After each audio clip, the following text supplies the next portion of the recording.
Senhoras e senhores, respeitável público, começando mais um vídeo aqui no meu canal para falar um pouquinho, para a gente viajar, talvez um pouquinho, né?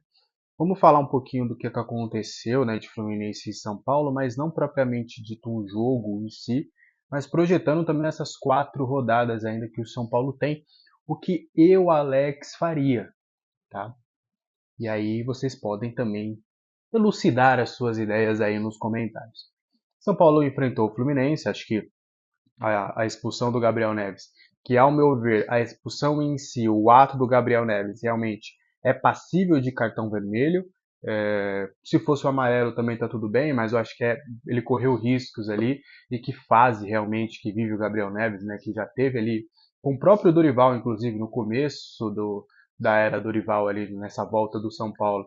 Ele teve, né, bons momentos ali ao lado do Pablo Maia, mas aí o Alisson tomou conta da posição e desde então realmente Gabriel Neves tem tido atuações o tanto quanto questionáveis com a camisa do São Paulo. Mas é evidente, né? Antes ali do lance teve uma falta do Cano, que realmente era uma falta passível de pelo menos um cartão amarelo, que se o árbitro tivesse dado a falta, pelo menos não teria acontecido aquele efeito dominó, né?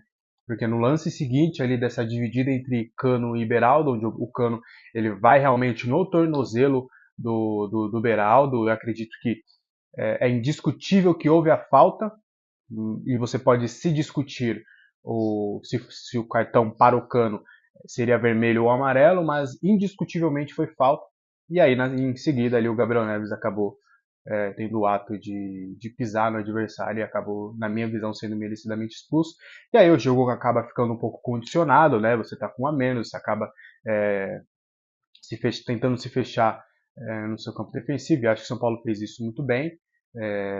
Enfim, mas o jogo, eu acho que está bem claro aí para todos nós o que aconteceu e que ele realmente foi todo condicionado por conta dessa arbitragem ruim, né? Acho que eu tenho muitas questões com a arbitragem, mas para mim é claro e evidente de que a arbitragem brasileira hoje ela é ruim. Ela erra para todos os times. Não entre nesse papo de que tal árbitro somente me prejudica o meu time. Não. Ele prejudica todos os times, porque até os melhores ou os menos piores acabam cometendo os erros bem graves.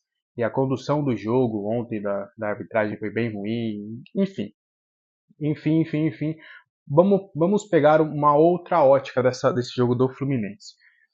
Eu acredito que tem alguns jogadores no São Paulo que já está claro que não fica. Inclusive que já demos aqui a informação de que não ficariam na próxima temporada. Acho que por diferentes motivos, eu acredito que esses jogadores já poderiam é, serem menos utilizados com o Dorival. Porque aí o São Paulo já tá, e aí o São Paulo já tem 46 pontos. Eu, Alex, já antes desses 46 pontos, eu acreditava que o São Paulo não tinha risco nenhum de cair. O São Paulo é o melhor mandante, tem ainda 2 jogos pela frente em casa. Então, fatalmente, eu acho que o São Paulo chega aos 50 pontos, que elimina completamente, matematicamente, a chance de queda. Mas eu acho que o Dorival, por mais que eu entenda que ele está fazendo uma transição com as categorias de base, e não é do dia para a noite que o William Gomes, que o Thales Vander e outros jogadores, o Rian Francisco, começarão a frequentar de fato esse time profissional, até para você não pular etapas. Mas o cenário que o São Paulo se encontra hoje é uma chance, uma oportunidade de você acelerar alguns processos de uma maneira ordenada para que você consiga já fazer o planejamento para a próxima temporada. O que eu quero dizer com isso? Por exemplo, não dá para o Thales Vander, artilheiro do Sub-20, em tese, já pronto e já tinha demonstrado estar pronto já há algumas semanas, você dar 7 minutos somente para ele atuar. Sendo que você dá mais minutos para o Erisson, que eu não acho que é esse jogador ruim todo que todo mundo pinta. Eu acho que Foi uma boa contratação, a premissa dele ser um reserva imediato do Caleri é boa.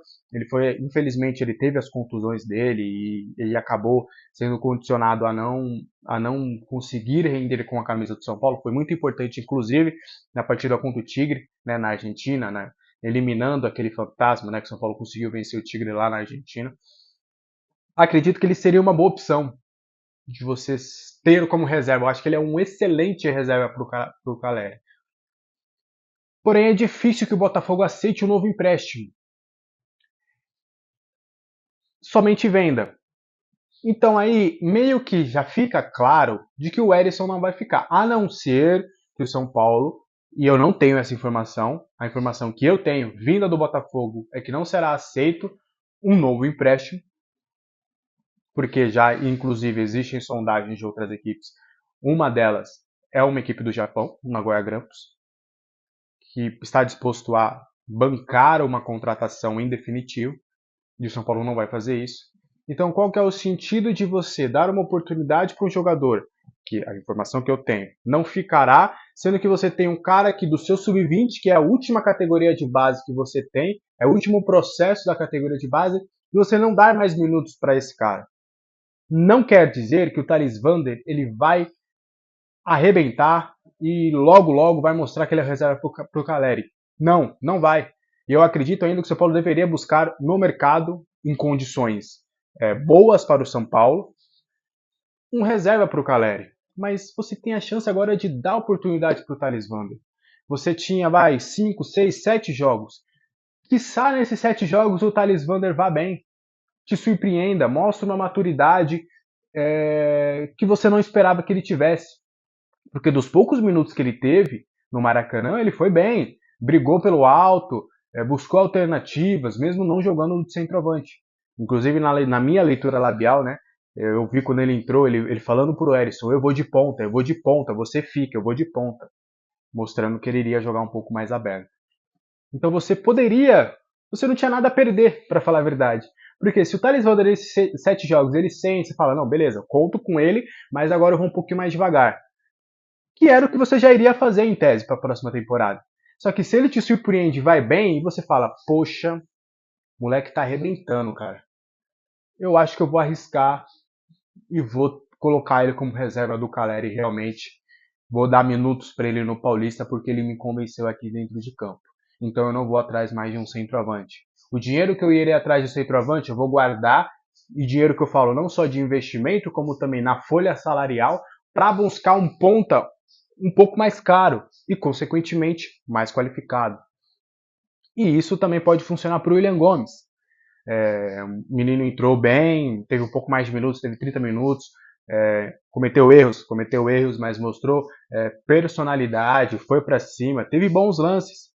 E se você tivesse, e nas próximas partidas, dar mais oportunidades para ele, e ele acabar te surpreendendo, aí você fala, poxa, eu não vou atrás de um ponta. Ou eu vou atrás de um ponta, mas eu não vou atrás de um ponta tão desesperadamente, porque esse menino talvez ele dê conta do recado. E isso vale para outras posições, como o Negrucci, que não acabou não jogando no Maracanã, ficou no banco, como o Thales Costa, que tem entrado muito bem, é na posição de segundo volante que o São Paulo está buscando no mercado. Então eu acho que o São Paulo ele teve uma oportunidade, e continua tendo, porque ainda são 4 jogos, e o Dorival entra muito nessa, de colocar esses garotos para jogar, para ganhar rodagem e maturidade, porque você não tem nada a perder. Porque, digamos, está no pior dos cenários, você continua botando eles para jogar, só que ainda você fala, não, acho que eu ainda preciso de contratações. Eles ainda erram e tudo, mas você já vai ter eles um pouco mais maduros para a Copinha. Você vai ter eles mais maduros para o Paulistão. Então você não tinha nada a perder colocando esses garotos para jogar. Então eu acredito que eu entendo o Dorival e eu não acho que é um erro o que ele tem feito, porque, repito, eu entendo, e ele tem feito essa transição, e a informação que eu tenho é que ele vai utilizar cada vez mais as categorias de base, mesmo pedindo contratações, ele quer fazer esse processo com cautela, só que eu não seria tão cauteloso. Então eu entendo o Dorival, mas eu faria diferente. Eu daria mais rodagem para esses garotos, sim, porque eles têm pedido passagem. E às vezes, acho que o torcedor brasileiro tem essa ilusão, as categorias de base não servem para novos Neymars, ou novos Hendricks, novos Vini Júniors, novos Rodrigos. A categoria de base não serve para isso. Vira e mexe, em algumas oportunidades, eles aparecem. Mas a categoria de base serve para formar um novo jogador, para compor o grupo. Você está precisando de um lateral reserva? Busca na base. Ele não vai ser um lateral extraordinário de seleção brasileira, mas para ser o meu reserva, ele serve. Ele vai ser mais barato.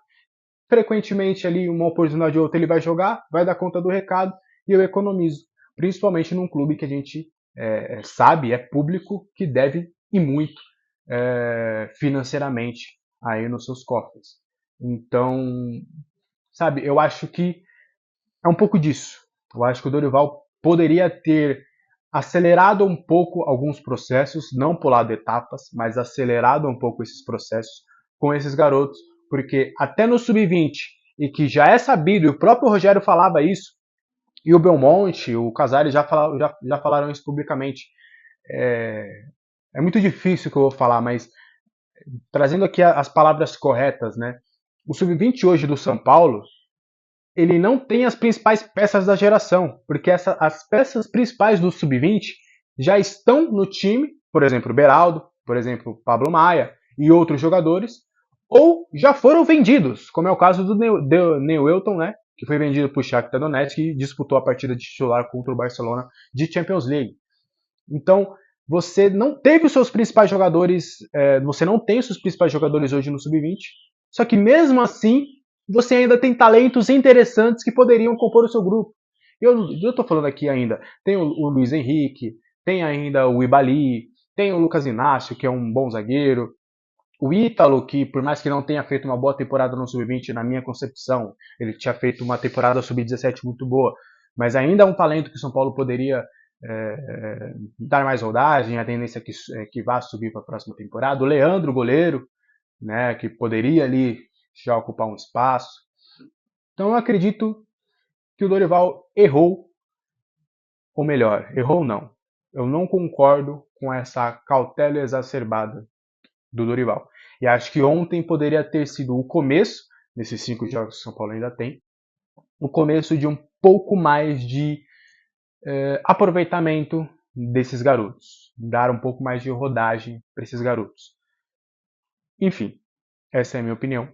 Deixe a sua aí nos comentários, quero muito saber, porque a gente sabe que é um debate longo em relação a isso. Tem alguns que concordam, tem outros não, tem outros que ainda acreditam nas chances de rebaixamento. Eu praticamente já colocava antes mesmo São Paulo que não tinha chances nenhuma, e até agora realmente não teve. O São Paulo sempre ficou ali de nono a 12º. Isso não é risco de rebaixamento. Mas enfim, o espaço está aí aberto nos comentários. Não esqueça de conferir os links aí na descrição, ajudar o canal. Até a próxima.